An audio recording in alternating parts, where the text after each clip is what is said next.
'Twas on the good ship Venus. My God, you should have seen it. Yeah, I know. Well, that's why they're doing it. Sorry. Well, I don't know if anybody's heard of John O'Brien. No. That's a good Catholic man, that's for sure. There you go. The priest. Wasn't he an older boy down in No. Ever Narendra? since you told us, we know him. John O'Brien, his actual name was Patrick Joseph Hardigan, and he was a priest. And he became a priest in 1903, and for the next 7 years he was the parish priest at a place near Albury, and then he was promoted to... What, how long? About 7 years. Was it how long? The Albury? No, it was Thungar or something like that, Thunguna or something. So then he became the inspector of schools in the Goulburn diocese, of the Catholic schools in the Goulburn diocese, and from 1910 to about 1916. And in that period of time he actually wrote this particular poem amongst others, and he wrote this in 1910. And in 1911, just a little bit more history, he became the first priest in Australia to have a company car. And it was a Sigma. God love him. So what happened then was that he got word that a fellow by the name of Jack Riley was dying. And Jack Riley's supposed to be the man from Snowy River in Banjo Patterson's poem. So he got in the Super and went down to a place called Brindenbrock, which is just off the Alpine Way between Corrion and Thredbo today. Gave this fellow the last rites. The bloke came good and lived for another 4 years. But anyhow, from there he went to Berrigan, I think. Berrigan as the priest. And then a year later he went to Narendra as the parish priest. And he was at Narendra from 1917 to 1944. And that's why today they have this John O'Brien festival at Narendra every 12 months. They commemorate his legacy. I recommend you all go there. It's a great weekend. It's quite a well-known Australian poet. And then from, as I said, his name is Patrick Hardigan, but he went under the pseudonym of John O'Brien. But before that, you probably don't know this, he went under the pseudonym of Mary Ann for his first couple of poems. And then 1942 he became quite ill, so he moved to Our Lady of, what was it? Well anyhow, it's now King Coppel at Rose Bay. He became the chaplain at King Coppel.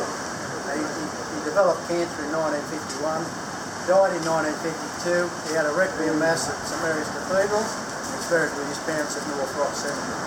That's his story. But he wrote the most famous book he wrote was around the brewery log. And as Ted pointed out, I threw it out, and then I realised what I'd done. Went looking for it. I bought it second hand from Berkelow's about 3 months ago for $95. I could have bought a new one for $11. But I needed the 1921 edition because that was the one my grandmother had. So anyhow, this poem he wrote about my grandmother's uncle, who was a devout Catholic, and he basically filled in as an altar boy at the church at Moonbar, which is in the Snowy Mountains. It's just a little church next to a cemetery on the Barry Way between Jindabyne and Omeo. If you went over the range to Omeo, that's the Ridley Take, or one of the Ridley Take. So he wrote this poem. He was very devout, and on a number of occasions he filled in for the parish priest. And on this particular occasion, the poem sort of implies that on occasions the priest wouldn't turn up, and he'd stand up and everybody go, oh hang on, we don't want this bloke. But in the end he put them down with his knowledge. Because you've got to bear in mind, nobody had any knowledge in those days. They were all illiterate. Come on!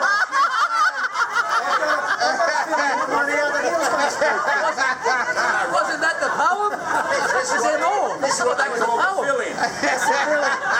So it doesn't rhyme very well. Well, we get an encore, mate. Alright, okay. Well, the poem's called The Altar Boy. It was written by John O'Brien in 1910. Also, if you want to see a photo of the Altar Boy, if you want to see a photo of that. Lucy has a photograph of the elder boy. Go to Jindabyne Shopping Centre. Oh, well, let's go there. There's a photo of him in Nuggets Crossing. See what too much jogging does for you? Now we look up on Twitter. Look it up on Let's look up on Twitter. You got their attention now. Ted. Quietly, Fred. Come on, mate.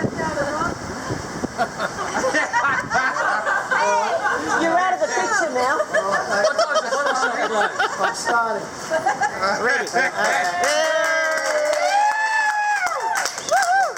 Now, McAvoy was all the boy, as long as I remember. He was the dad, a crab lad, and 60 come December. Faith, no one dared to interfere in things which concern it. 'Twas right and just to him to trust, who had a bit of learning. To serve the priest, and here at least, he never proved a falter. So wet or dry, you could rely to find him on the altar. The acolyte in surplice white, some admiration rouses, but McAvoy was all the boy in Sunday coat and trousers.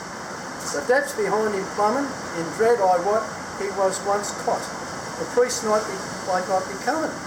Then stepping slow on heel and toe, no more he'd fail or falter, but set likewise with hands and eyes, he'd move about the altar.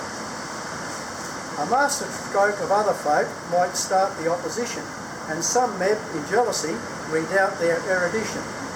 But McAvoy was all the boy, and in spite of all their chatting, he'd put the stuns on the lesser ones to hear him run the Latin. A faith he knew the business through, the Rubiks and the Salter. He never met his ACLs yet when serving on the altar. The priest indeed might take the lead, but by right of holy orders. But McAvoy was all the boy, and just upon the borders. So sermon dry he'd signify, with puckered brows behooving, and, if you please, at homilies, he'd nod the head approving. And all the while a cute old smile picked out the chief defaulter. Faith, wet or dry, the crabbed eye would vet you from the altar.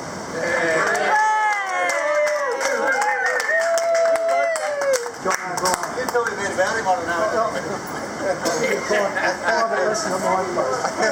Is there a Japanese version for cats? There is a Japanese version. Ladies, you see.